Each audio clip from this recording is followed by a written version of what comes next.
Praise lord. దేవుని ఉన్నతమైన నామమునకు మహిమ కలుగును గాక.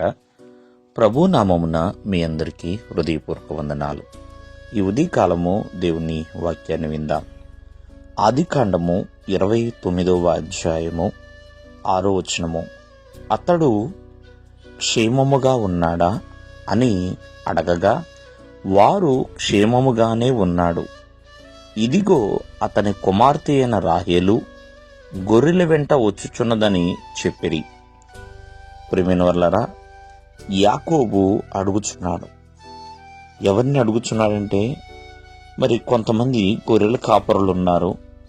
ఆ గొర్రె కాపరిని అడుగుతున్నాడు. ఏమనంటే, లాబాను ఎలా ఉన్నాడు, మరి క్షేమంగా ఉన్నాడా అని అడిగినప్పుడు వాళ్ళు సమాధానం ఇస్తున్నారు, క్షేమంగానే ఉన్నారు అన్నట్లుగా. ప్రియమైన వాళ్ళరా, ఒకరి క్షేమాన్ని ఒకరు తెలుసుకోవాలి, ఒకరి క్షేమమును మరొకరు కోరుకోవాలి. ప్రియమైన వాళ్ళరా, ఇక్కడ యాకోబు తన బంధువైన లాబాను క్షేమంగా ఉండాలని కోరుకుంటున్నాడు. ప్రియమైన వాళ్ళరా, ఎందుకంటే ఒకరి పట్ల ఒకళ్ళు క్షేమమును తెలుసుకునే వారిగా ఉండాలి. చూడండి, ఆ దినము యోసేపు ఐగుప్తు దేశంలో ఉన్న తన అన్నలు క్షేమంగా ఉండాలి, తన తల్లిదండ్రులు క్షేమంగా ఉండాలి అని కోరుకున్నాడండి.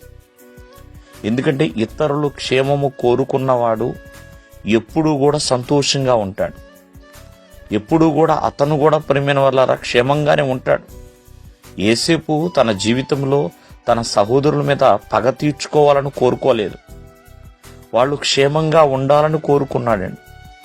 అంతేకాదు, తన మేనమామైన ఇత్రో, తన మోషే విషయంలో తన మామగారైన ఇత్రో, తన అల్లుడు క్షేమం కోసం కోరుకున్నాడు. ప్రియమైన వల్ల తను క్షేమంగా ఉండాలని ఒక సలహా ఇస్తాడు.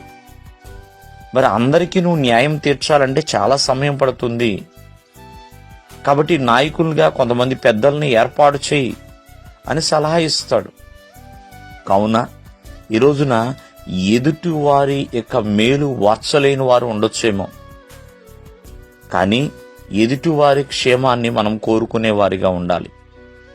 క్షేమాన్ని కోరుకుంటే మనము కూడా నిత్యము క్షేమంగానే ఉంటాం. బ్రతుకు దినములు అన్నీ కూడా దేవుని యొక్క కృపాక్షేమము మనకు తోడుగానే ఉంటుంది.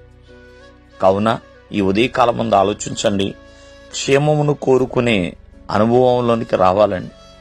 ప్రతి ఒక్కరూ, మోషే కావచ్చు, యోసేపు కావచ్చు, యాకోబు కావచ్చు, వారు ఇతరుల క్షేమాన్ని కోరిన వారు కాబట్టి దేవుని పనిలో వాడబడుతున్నారు.